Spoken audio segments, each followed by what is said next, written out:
고전 영문 소설을 더 쉽게 접근해 볼 수 있게 줄거리를 소개해드리는 컨텐츠 영문학의 밤입니다. 이번에 소개해드릴 소설은 샬롯 브론테의 1847년작 제인 에어인데요.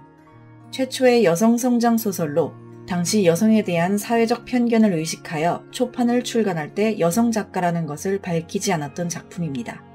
우선 이 소설의 작가인 샬롯 브론테에 대해 간단한 소개를 해드릴게요. 1816년 4월 21일 요크셔주의 손턴에서 영국 국교의 목사인 패트릭 브론테의 셋째 딸로 태어난 샬롯 브론테는 5살의 어머니 마리아 브론테가 돌아가신 후 형제들과 함께 그녀의 이모인 엘리자베스 브랜웰의 보살핌을 받으며 자랐습니다. 그녀의 형제는 언니인 마리아, 엘리자베스, 동생인 패트릭, 에밀리, 앤 이렇게 6 형제였습니다. 1824년 8월 샬롯은 언니인 마리아, 엘리자베스, 그리고 여동생 에밀리와 함께 랭커셔주의 코언브리지라는 사립기숙학교에 입학했고 이 학교는 나중에 제인 에어에 등장하는 로우드 기숙학교의 배경이 됩니다. 다음해 5월 언니인 마리아가 영양실조와 폐병으로 죽게 되고 세 자매도 집으로 돌아갔지만 엘리자베스도 다음 달 사망합니다.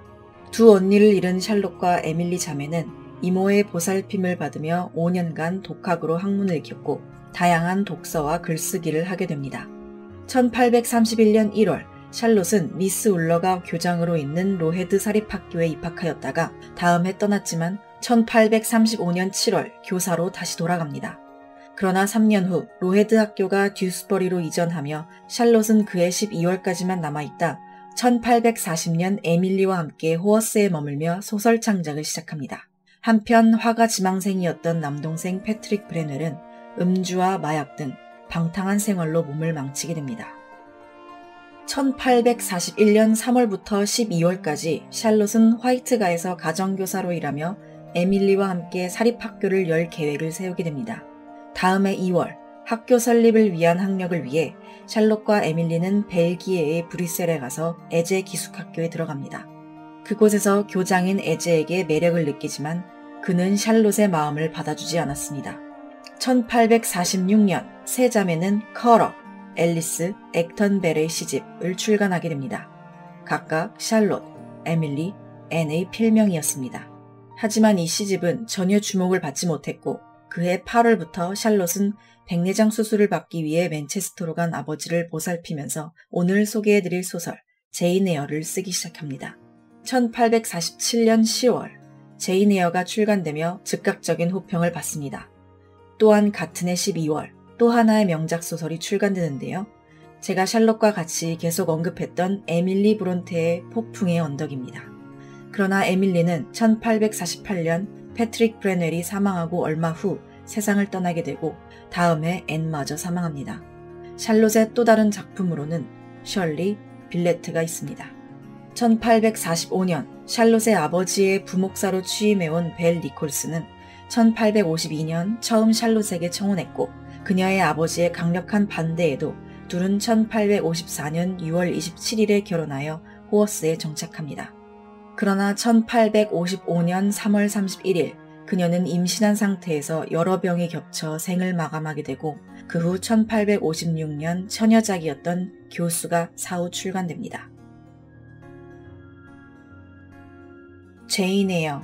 그녀는 가난한 목사 아버지와 집안의 반대를 무릅쓰고 그와 결혼한 어머니 사이에서 태어났지만 부모님을 모두 잃고 외숙모의 집에서 군식구로 지내던 10살짜리 소녀였습니다. 그녀는 외삼촌이 돌아가신 후 외숙모에게서 구박을 받으며 지냈는데 그 이유는 예쁘지도 않고 여자아이면서 사근사근한 성격도 아니었기 때문이었습니다. 외숙모에게는 두 딸인 일라이자와 조지아나 그리고 아들인 존이 있었지만 모두 제인을 무시하기 일쑤였으며 특히 남자 사촌이었던 존은 제인을 하루가 멀다 하고 괴롭혔습니다. 그러나 어느 날 참다 못한 제인이 존에게 달려들며 화를 내는 모습을 보이자 외숙모는 제인을 로우드 기숙학교로 보내버립니다. 로우드 기숙학교라는 곳은 매우 열악한 환경의 학교였습니다.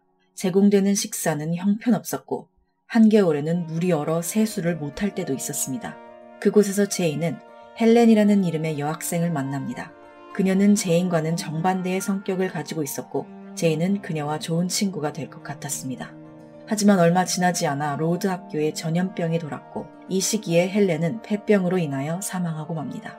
그 후 전염병이 지나간 로드 학교는 기부자들에 의해 많이 개선되었고 제인은 그곳에서 6년을 더 공부하고 2년간은 선생님으로서 머물게 됩니다. 어느 날 제인은 자신의 삶의 변화를 주기 위해 가정교사 지원 광고를 내게 되고 취직을 하게 되어 로드 학교를 떠나게 됩니다. 제인이 가정교사로 일하게 된 곳은 손필드로 가정부인 페어팩스 부인과 몇 명의 하인들, 그리고 제인이 가르치게 될 아델러와 그녀의 유모가 함께 살고 있는 곳이었습니다. 집의 주인인 로체스터는 여행을 많이 다니는 분이라 집에 잘 머물지 않아 제인은 그를 볼 기회가 없었습니다. 손필드에서 아델러를 가르치던 제인은 며칠 후 외출을 하게 되었고 언덕에서 말을 타며 지나가던 한 남자와 마주치게 됩니다. 제인은 처음엔 그 남자를 별로 신경 쓰지 않았지만 그가 갑자기 말에서 떨어지는 바람에 그에게 도움을 주게 됩니다. 나중에 알고 보니 그 남자는 바로 손필드의 주인인 에드워드 로체스트였습니다. 그는 40살의 나이로 키도 작고 그리 잘생긴 얼굴도 아니었습니다. 그러나 그의 성격은 유쾌했고 프랑스에서 사귀었던 전 애인이 버리고 간 그녀의 딸인 아델러를 데리고 와 돌봐줄 정도로 책임감이 있는 사람이었습니다. 손필드 저택에서 일하는 사람 중 그레이스 풀이라는 사람이 있었습니다. 그녀는 머물고 있는 방에서 잘 나오지 않았고 부엌에서 술을 들고 방으로 들어가는 모습을 가끔 보였습니다. 제인은 소름 끼치는 그녀의 웃음소리를 자주 듣곤 했고 어느 날 밤 그 웃음소리를 듣고 잠에서 깹니다. 방 밖으로 나온 제인은 로체스터의 방에서 불이 난 것을 발견하고 잠들어 있던 그를 깨웁니다. 다행히 불은 금방 끌 수 있었고 제인은 불을 지른 사람이 그레이스 풀이라 확신합니다. 그러나 다음 날 아침이 되었을 때 그녀에게는 아무 처벌이 내려지지 않았고 로체스터는 여행을 떠난 상태였습니다. 제인은 이해할 수 없는 상황에서 그레이스 풀과 자신을 비교하다 로체스터를 좋아한다는 사실을 깨닫게 됩니다. 그러나 로체스터는 혼담이 오가는 여성이 있었습니다. 그녀의 이름은 잉그램이었습니다. 로체스터는 여행이 끝나고 돌아오면서 몇 명의 친구들과 그 여성을 데리고 와 손필드에서 몇 주를 지내게 될 거라고 합니다. 어느 날 저녁 메이슨이라는 한 남자가 찾아오고 그는 자신이 로체스터의 친구라 밝힙니다. 로체스터는 그의 이름을 듣더니 그다지 반가운 표정을 짓지 않습니다. 그날 밤 모두가 잠들었을 때 갑자기 큰 소리가 들렸고 제인은 로체스터의 부름에 어떤 방으로 따라갑니다. 그곳에는 그날 저녁 찾아온 로체스터의 친구라는 남자 메이슨이 피를 흘리며 앉아 있었습니다. 다행히 그는 아직 살아있었고 로체스터는 의사를 불러올 때까지 제인에게 그를 간호해달라 부탁합니다. 그리고 절대 아무 말도 하지 말라고 당부합니다. 로체스터가 의사를 불러와 간신히 치료를 받은 메이슨은 그날 저녁 조용히 손필드를 떠나게 되고 그는 떠나기 전 로체스터에게 그녀를 잘 부탁한다는 알 수 없는 말을 합니다. 얼마 후 그의 집에 놀러와 지내던 친구들도 떠나고 로체스터가 곧 결혼을 하게 된다는 소문이 돌게 됩니다. 제인은 당연히 그와 결혼 이야기가 오갔던 잉그램이 신부의 것이라 예상하고 그에 대한 마음을 접으려 합니다. 그녀는 재산이 있는 것도 아니었고 로체스터와 제인은 고용주와 피고용인이라는 신분의 차이가 있었기 때문이죠. 그러나 놀랍게도 로체스터가 청혼을 한 상대는 제인이었습니다. 그녀는 처음에는 믿을 수 없었지만 결국 그의 청혼을 받아들였고 얼마 후 둘의 결혼식 날이 다가왔습니다. 로체스터는 바로 제인과 여행을 떠나기 위해 모든 준비를 해놓았고 집 근처의 교회에서 소규모의 결혼식을 시작합니다. 목사님이 막 식을 시작하려고 하는 순간 갑자기 이 결혼에는 장애물이 있다는 외침이 들립니다. 그 목소리의 주인공은 바로 브리그스라는 변호사였고 그 옆에는 로체스터의 친구라던 메이슨이 있었습니다. 그리고 충격적인 사실이 밝혀집니다. 로체스터에게는 사실 15년 전 결혼한 부인이 있으며 메이슨은 그 부인의 오빠였습니다.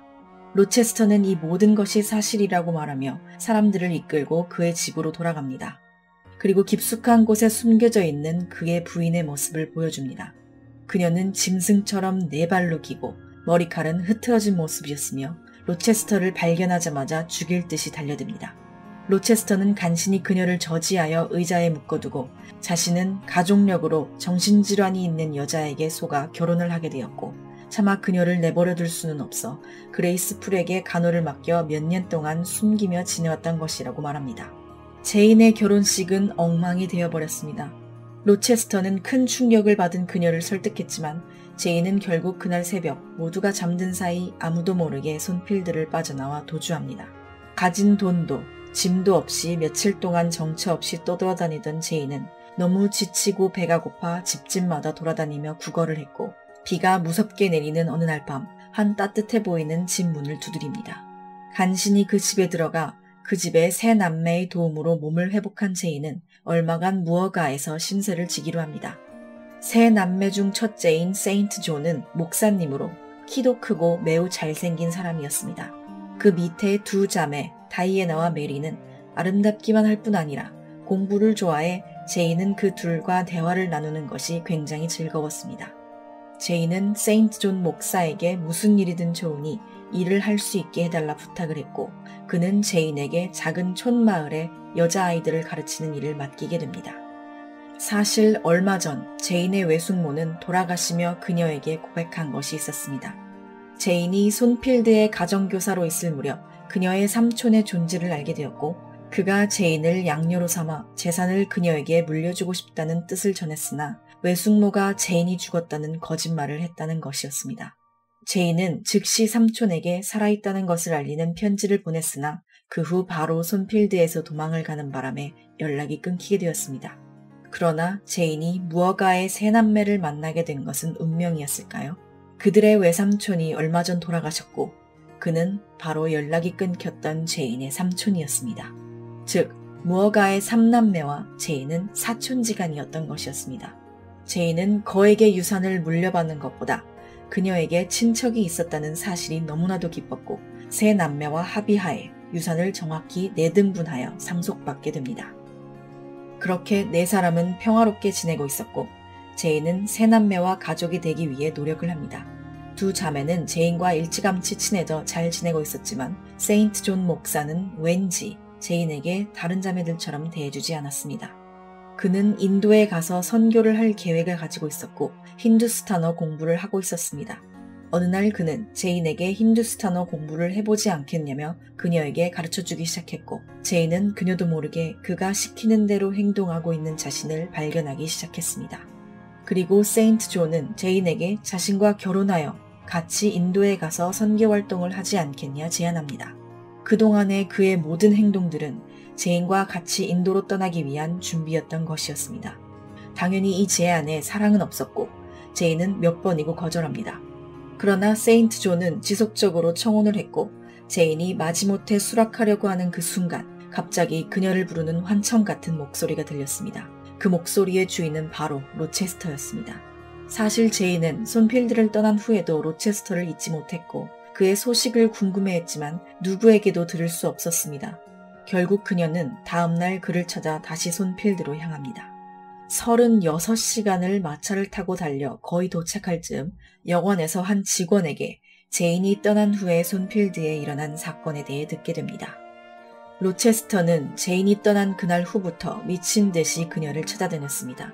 그러나 제인은 무어가에서 가명을 사용하며 지냈기 때문에 찾을 수 없었고 그렇게 그는 폐인처럼 지내고 있던 어느 날 그레이스 풀이 새벽에 술을 마시고 잠든 사이 로체스터 부인은 방에서 빠져나와 집에 불을 지릅니다. 로체스터는 집안의 모든 사람들을 대피시켰으나 집이 무너지며 그 밑에 깔리게 됩니다. 로체스터 부인은 지붕에서 추락하여 사망했고 로체스터는 다행히 목숨은 건졌으나 왼팔과 양쪽 눈의 시력을 잃게 되었다고 합니다. 이 이야기를 듣고 너무나 놀란 제인은 곧바로 로체스터가 지내고 있는 집으로 갔으며 둘은 극적인 재회를 하게 됩니다. 둘은 아직도 서로를 사랑하고 있었지만 로체스터는 재산도 모두 잃고 몸도 성치 않아 선뜻 제인에게 마음을 표현하지 못합니다. 그러나 제인은 그녀의 마음에 대한 확신을 가지고 있었고 평생 그와 함께 하기로 결정합니다. 결혼 후 제인과 로체스터는 행복한 결혼 생활을 하게 되고 2년쯤 지난 후 로체스터의 한쪽 눈에 시력이 돌아오게 되어 그의 아들을 직접 볼 수 있었습니다. 그들이 결혼한 지 10년이 지났습니다. 제인은 이 세상에서 내가 사랑하는 사람을 위해서 모든 것을 바치고 그 사람과 더불어 산다고 하는 것이 어떤 것인가를 알고 자신은 이 세상 누구보다도 축복받은 사람이라고 말하며 이야기는 끝납니다. 이 작품을 읽다 보니 작가인 샬롯 브론테의 생애와 매우 비슷해서 마치 전기를 읽는 느낌이었습니다. 이 소설의 가장 중요한 점은 여성 작가인 것이 밝혀지면 쏟아질 편견과 비난을 피하기 위해 남성 필명으로 처음 발표할 정도로 여성에 대한 엄격한 윤리관이 지배하고 있던 시절에 출간되자마자 엄청난 성공을 거두었다는 것입니다. 제인은 독립적이고 자기 개성이 강하며 솔직한 성격으로 당대 소설로서는 파격적인 여성 캐릭터라고 할 수 있었는데요. 이게 바로 제인 에어라는 작품이 170년이 지난 후에도 아직까지 명작으로 불리는 이유 중 하나가 아닐까 합니다. 오늘 소개해드린 영문소설 제인 에어, 재미있게 들으셨나요? 이 영상을 계기로 이 책을 읽어보고 싶어지셨으면 좋겠습니다. 영문학의 밤, 다음 책으로 찾아오겠습니다. 감사합니다.